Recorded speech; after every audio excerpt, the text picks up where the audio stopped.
Oui, allô? Ah, tu as beaucoup aimé mon bureau. Eh, merci beaucoup, c'est gentil. En fait, je l'ai acheté à Orca Déco. Oui, quand tu arrives à Orca Déco, là, il y a des grands bureaux de directeurs, de PDG, il y a des fauteuils de directeurs, des fauteuils de PDG. Même mon armoire que tu vois là, c'est à Orca Déco que j'ai acheté tout ça. En fait, Orca Déco, là, en termes de mobilier de bureau, là, ils sont premiers. C'est de la qualité et en plus de ça, à moindre coût.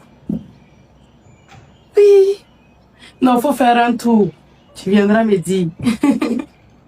D'accord, il n'y a pas de souci. Merci. Bon, j'ai un entretien d'embauche tout à l'heure, là. Donc, après. Aïe. Au suivant.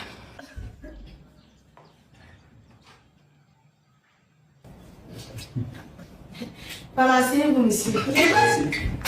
Bonjour madame. Bonjour. En fait, je suis là pour l'entretien d'embauche. Ah, d'accord, il n'y a pas de souci. Je peux voir votre dossier.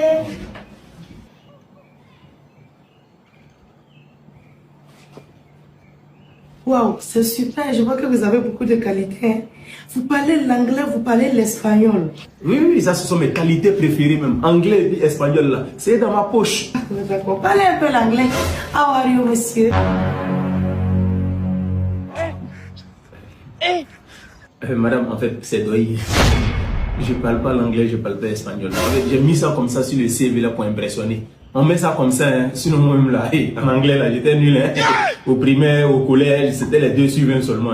Je parle pas bien anglais. En fait, tout mon anglais là, c'est broda, moda, sista, fada, c'est tout ce que je connais. Mais monsieur, ça c'est pas bien. Imaginez si vous étiez arrivé à trouver que toute l'entreprise parlait que l'anglais. Heureusement que vous parlez que le français.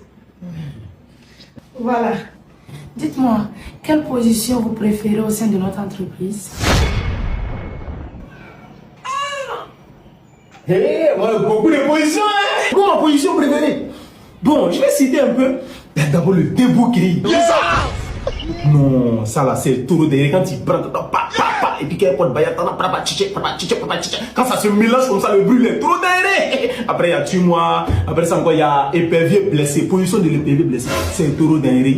Quand un épervier est blessé, et surtout l'aigle, un aigle emboîteux. Non, l'aigle. C'est pourquoi souvent on dit aigle. T'as ta misère, position de l'aigle. Non, c'est le taureau derrière. Et il y a position aussi de ventilateur coupé. C'est-à-dire qu'il te l'avait ton ploum, ça même c'est encore plus derrière. Un peu crier, puis on attend à des milliers de kilomètres.